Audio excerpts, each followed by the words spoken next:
أعوذ بالله السميع العليم من الشيطان الرجيم بسم الله الرحمن الرحيم الحمد لله رب العالمين والصلاة والسلام على محمد وآله الطيبين الطاهرين اللهم صل على محمد وآل محمد. Chers frères et sœurs, assalamu alaikum wa rahmatullahi wa barakatuh. On continue notre cours sur la croyance et les jeunes. Et on parle aujourd'hui de la croyance dans l'application et la croyance dans l'action et la croyance dans la confiance à Allah subhanahu wa ta'ala. On voit que Allah subhanahu wa ta'ala dans le Saint-Coran a dit « Wa tawakkal ala al-aziz ar-rahim » le plus miséricorde. Fais le tawakkul sur le plus puissant et plus miséricorde. Pourquoi? On donne un exemple dans notre vie. Dans notre vie, si on a une difficulté, on va prendre un avocat. On va chercher le meilleur avocat. Vous voyez, il y a des avocats qui peuvent nous résoudre les grands soucis et les grands problèmes juridiques. On part chez eux et on demande l'aide. Peut-être si on a un problème pour notre maison, pour l'héritage, ou n'importe quel problème, on donne la procuration de ce genre de choses à l'avocat. Mais la question de la confiance à Allah subhanahu wa ta'ala est différente. Parce que c'est pas pareil. L'avocat est là, les autres avocats dans la vie, ils sont là pour prendre la procuration des choses qui nous appartiennent. Mais dans la question de la croyance à Allah, c'est pas pareil. Nous, on n'accuse pas et on n'est pas le vrai propriétaire des choses dans cette vie-là.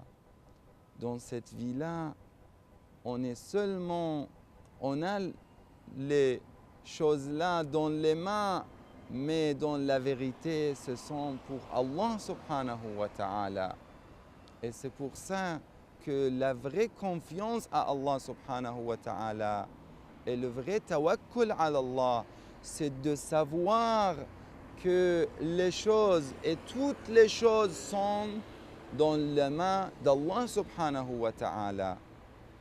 Et les gens qui pensent comme ça, et surtout les jeunes qui pensent comme ça, ils sont plus forts et ils sont plus à l'aise parce qu'ils ont la confiance totale à Allah subhanahu wa ta'ala.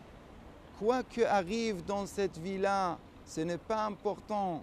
Parce que la vraie cause dans la vie, c'est Allah subhanahu wa ta'ala. On peut donner l'exemple de notre prophète Muhammad sallallahu alayhi wa alayhi qui a dit « Ilahi la takilni ila nafsi tarfata ayn » Oh Allah, tu ne me rends pas les choses à moi-même. Je veux bien que toutes les choses soient dans ta main. Parce que c'est toi ma confiance. Ibrahim alayhi salam, la même chose. On est dans le jour d'Ibrahim, le jour de Dhul Hijjah. Vous voyez les gens qui partent pour le pèlerinage, qu'est-ce qu'ils font? Ils prennent Ibrahim comme un exemple. Ibrahim, il a fait la vraie confiance et il était un des meilleurs mutawakkilin dans la vie. C'est pour ça qu'il est devenu Ibrahim. Et c'est pour ça qu'il est devenu imam. إذ ابتلى إبراهيم ربه بكلمات فأتمهن قال إني جاعلك للناس إماما. Allah subhanahu wa ta'ala a fait des tests et des épreuves pour Ibrahim alayhi salam. Et après tous ces tests, tous ces examens, Ibrahim passait tous ces examens. Il est passé les examens. Et c'est pour ça Allah lui a mis le signe d'imam, il lui a désigné comme un imam. قال إني جاعلك للناس إماما. Pourquoi? Parce que Ibrahim avait la confiance à Allah. Vous connaissez tous l'histoire d'Ibrahim alayhi salam. Quand il a cassé les idoles, c'est très connu cette histoire, ils l'ont ramené, ils ont emprisonné Ibrahim et ils voulaient le jeter dans l'enfer, dans un grand feu qu'ils ont préparé pour lui.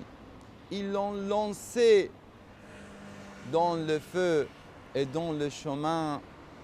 L'ange devant vient vers Ibrahim alayhi salam. Il lui a demandé, Ya Ibrahim, est-ce que tu veux que j'éteigne ces feux-là? Lui, il a dit, Hasbi Allah wa ni'mal wakil. Allah me suffit, j'ai pas besoin de toi. Israfil est venu, il a demandé la même chose. Malaikatullah, les anges, un par un, ils ont demandé la même chose. Est-ce que tu as besoin d'aide, ya Ibrahim? Ibrahim, chaque fois, il disait Hasbi Allah wa ni'mal wakil. À la fin, Ibrahim alayhi salam a vu que Jibril a descendu. Il a dit, au moins, Ibrahim, demande à ton Seigneur, demande à Allah subhanahu wa ta'ala l'aide. Il a dit, Hasbi an su'ali ilmuhu bihali. Lui, il sait, je suis dans quelle situation et dans quelle difficulté. Je n'ai pas besoin de lui expliquer ça. Vous voyez, il est arrivé à ce point de confiance sur Allah subhanahu wa ta'ala. On voit que Ibrahim, avec cette confiance, il a pu laisser sa famille en désert, en Arabie, à la Mecque. Vous savez, à la Mecque, il n'y avait pas de l'eau, il n'y avait pas des arbres. Ce n'était pas comme ici avec tous ces arbres. Il n'y avait rien.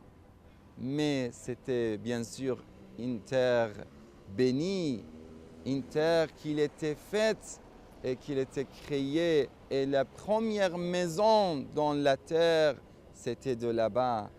Et la première, vous savez, même la création de la terre a commencé de là-bas.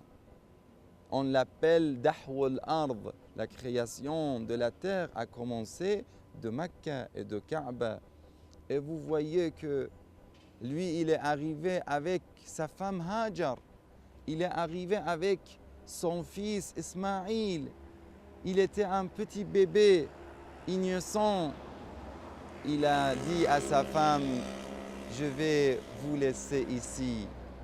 Hajar alayhi salam aussi, elle avait la confiance à Allah subhanahu wa ta'ala. Et vous voyez, ce n'est pas seulement les hommes, ils ont la valeur et la place dans l'islam et dans le Coran. Non, on voit que même les femmes, ils ont la valeur, ils ont l'importance. Allah a parlé de Asiya, Allah a parlé de Maryam, Allah a parlé de beaucoup de femmes. Et même il a donné l'exemple de ces femmes-là dans le Coran. Dans le Saint-Coran, dans Surat al-Tahrim, Allah a dit وَضَرَبَ اللَّهُ مَثَلًا لِلَّذِينَ آمَنُوا امْرَأَةَ فِرْعَوْنَ. Allah a donné l'exemple pour tous les croyants, hommes et femmes, pas seulement pour les femmes, non, même pour les hommes. Une femme qui s'appelait Asiya, la femme de Pharaon, et la même chose Maryam alayhi salam. Les femmes dans le Coran, ils ont la place et ils sont les bons exemples pour toute l'humanité. Vous voyez Hajar, la même chose. Elle a demandé à Ibrahim alayhi salam, est-ce que ça c'est l'ordre d'Allah subhanahu wa ta'ala? Lui il a dit oui.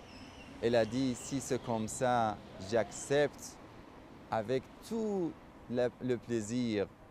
Et elle est restée là-bas. Et vous connaissez l'histoire de Hajar. Elle était seule là-bas. Comment Allah l'a donné de l'eau. Et après, les tribus, ils sont arrivés là-bas. Elle était seule, sans eau, sans arbre, sans rien. Mais après, Allah lui a donné tous les bienfaits dont ce bas monde est le plus important pour l'au-delà. Vous voyez Hajar alayhi salam jusqu'aujourd'hui, on voit que les pèlerins, quand ils partent au pèlerinage, ils tournent autour de Kaaba, mais pour le respect de Hajar, ils tournent de l'extérieur de Hijr Ismaïl. Vous savez, Hajar, elle est enterrée dans Hijr Ismaïl. C'est pour le respect de cette dame croyante dans l'islam et l'histoire de la croyance. Vous voyez, on revient à Ibrahim alayhi salam. Ibrahim, il avait toutes ces épreuves à cause, et il était devenu l'imam parce qu'il avait la croyance et la foi et surtout la confiance totale à Allah subhanahu wa ta'ala. Il faut qu'on apprenne la croyance d'Ibrahim alayhi salam. Ibrahim, il est le bon exemple. On demande à Allah subhanahu wa ta'ala, dans ces jours bénis, qu'on soit par les gens qui font le tawakkul ala Allah subhanahu wa ta'ala. Allahumma waffiqna lima tuhibbu wa tarda. Wa sallallahu ala Muhammadin wa alihi al-tahirin. Wassalamu alaykum wa rahmatullahi wa barakatuh.